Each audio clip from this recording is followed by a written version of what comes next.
जी बिस्मिल्लाहिर्रहमानिर्रहीम। आज इमरान खान साहब के साथ मुलाकात हुई है और जिस तरह के 22 करोड़ आवाम को इस वक्त परेशानी है मुल्क के बारे में, खान साहब को उससे ज़्यादा परेशानी है कि उन्होंने हालात को बड़े करीब से देखा है। इस वक्त जो हमारी इक़्तिसादी मामलात हैं उसको पस पुश डालकर तो तरह तरह की चीज़ें सामने लाई जा रही हैं ताकि लोगों को डिस्ट्रैक्ट किया जाए।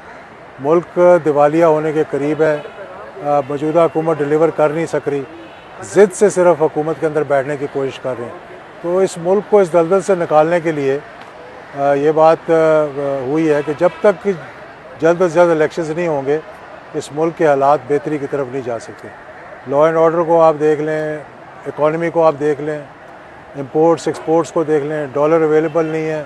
पोर्ट के ऊपर आज सैकड़ों की तादाद में कंटेनर जो है वो खड़े हुए हैं, पैसे नहीं उनको देने के लिए। 12 शिप्स जो थे वो सोयाबीन के आए, यहाँ पर 22 अरब का एक शिप है और यहाँ पर जो है इस वक्त हर चीज़ की किल्लत आ जाएगी अगर ये मामला को ठीक ना किए।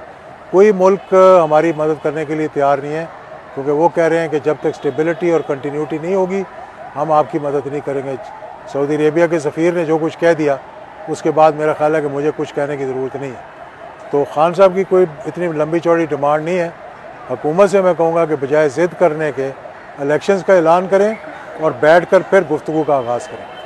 सर, जिस तरह खान साहब भी कह रहे कि इलेक्शन हो जाए, आप भी कह रहे इलेक्शन हो जाए, हुकूमत क्यों बाज नहीं आ रहा, इलेक्शन का डेट क्यों नहीं दिया? असल में हुकूमत को अपने हालात पता हैं। उनको चाहिए कि बजाय इसके कि 8 महीने के बाद इलेक्शन हो, क्योंकि 8 महीने रह गए, बाकी अगस्त में वैसे ही आ जाना है।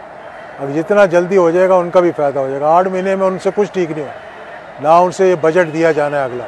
हुकूमत प्रैक्टिकली जो है इस वक्त हम बैंकरप्ट हो चुके हैं। हमने सिर्फ इसका ऐलान नहीं किया